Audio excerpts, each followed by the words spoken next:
아빠가 책을 읽어준 아이가 엄마가 읽어준 아이보다 어휘 발달, 지식, 유아 언어, 인지 발달 등 전반적인 조사에서 모두 더 높은 점수를 받았습니다.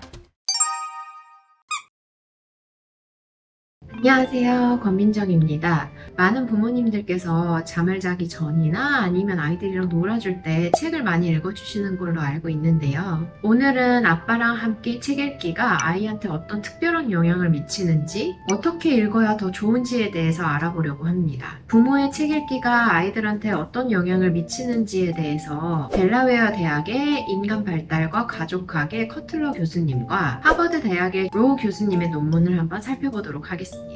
먼저 이 두 논문을 살펴보면 shared reading, 그러니까 함께 읽기란 아이에게 책을 읽어주기, 그리고 아이랑 같이 책을 읽는 이 두 가지 행동을 모두 말하고 있습니다. 함께 읽기 시간에 아이와 언어를 주고받는 횟수가 평소에 아이랑 같이 시간을 보내면서 언어를 주고받는 횟수보다 훨씬 더 많고, 독서에 사용되는 책의 문장들이 아이들이 일상생활에서 듣는 것보다 훨씬 더 다양하기 때문에 아이들은 함께 읽기 시간에 훨씬 더 다양한 새로운 어휘를 습득한다고 합니다. 연구 결과에 따르면 아빠는 아이들이랑 책 읽기 시간에 상호작용을 할 때 엄마랑은 조금 다른 방식으로 상호작용을 한다고 하는데요. 첫 번째, 신체놀이나 역할놀이랑 비교했을 때 함께 읽기 시간에 부모 자녀는 조금 다른 형태로 상호작용을 하는데, 특히 아빠들은 더 다양한 단어, 더 다양한 질문, 그리고 평소에 사용하는 것보다 더 긴 문장을 사용하는 것으로 나타났습니다. 그러니까 언어의 복잡성, 예를 들어서 평소에 사용하는 단어의 어휘나 사용하는 단어의 수가 책 읽기 시간에 더 많이 발생을 하기 때문에 아이들의 표현 언어 능력이 더 증가한다는 겁니다.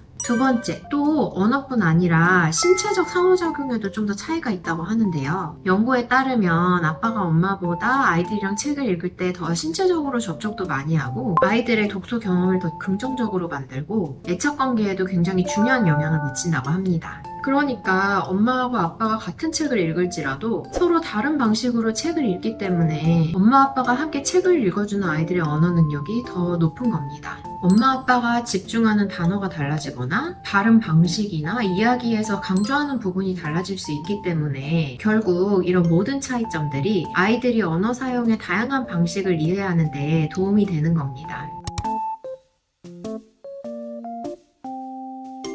그럼 조금 더 구체적으로 아빠들이 어떤 식으로 책을 읽어줄 때 아이들의 언어 발달과 인지 발달이 가장 많이 나타나는지 한번 살펴볼까요? 첫 번째, 이제 막 단어를 배우기 시작하는 돌 전후 아이들의 경우에는 책에 있는 간단한 그림이나 주변 환경에 있는 여러 가지 사물들을 이렇게 손으로 포인팅을 해주시면서 이름을 많이 알려주시는 겁니다. 아이들의 반응이 좋은 것들이 있다면 아이들의 관심사에 조금 더 초점을 맞춰서 확장을 하면서 이름을 알려주셔도 좋고, 이 시기에 아이들이 읽는 동화책들은 아마도 한 페이지에 하나씩 그림이 그려져 있어서 조금 더 집중할 수 있는 책들이 많을 거예요. 그 그림들을 하나씩 포인팅을 해가면서 아이들한테 이름을 알려주시는 것도 추천드립니다. 두 번째, 1살에서 4살 정도의 아이들은 누가, 왜, 어떻게 이런 개방형 질문들을 던져주시면서 아이들이 더 많이 고민하고 생각하게 만드는 것이 아이들의 사고력이나 인지 발달에 긍정적인 영향을 미친다고 합니다. 연구를 보면 엄마보다는 아빠가 더 어려운 어휘나 질문을 던지는 경향이 있다고 나오는데요. 예를 들어서 3살짜리 아이랑 대화를 하더라도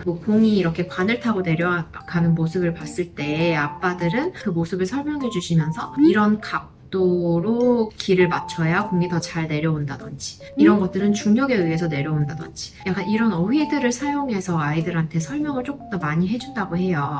그런데 책을 읽을 때 이런 비정황적 대화가 아이들의 표현 언어뿐 아니라 수용 언어에도 둘 다 긍정적인 영향을 미친다고 하니까 아이들이랑 책에 관련된 대화를 하실 때 조금 더 어려운 질문이나 어휘를 사용해서 이야기해 보시는 것도 큰 도움이 되겠습니다. 세 번째, 마지막으로 초등학교 들어가기 전에 아이들이랑은 특히 과거나 미래에 대한 얘기를 하는 게 도움이 많이 된다고 하는데요. 읽은 책과 관련된 어떤 경험들이 있다면 그 경험들에 대해서 과거형으로 얘기를 해보시는 것도 좋을 것 같고, 또 뭐 책이랑 관련된 주제로 앞으로 해보고 싶은 것들, 아니면은 해보기로 계획이 된 것들, 이런 것들에 대해서 뭐 과거나 미래를 섞어가면서 얘기해 보시는 것이 좋겠습니다. 지난 시간에는 아빠랑 아이가 함께 같이 놀 때 어떤 식으로 놀면 좋을지에 대해서 얘기를 좀 더 해봤는데, 오늘은 이어서 아빠랑 아이가 함께 책을 읽을 때 어떤 점에 특히 더 초점을 맞춰주면 좋을지에 대해서 한번 논문을 읽어보았습니다. 또 궁금하신 점이나 아니면 고민되시는 점이 있으면 언제든지 키우미를 통해서 글을 남겨주시면 전 또 그런 글들이랑 같이 돌아오도록 하겠습니다. 감사합니다.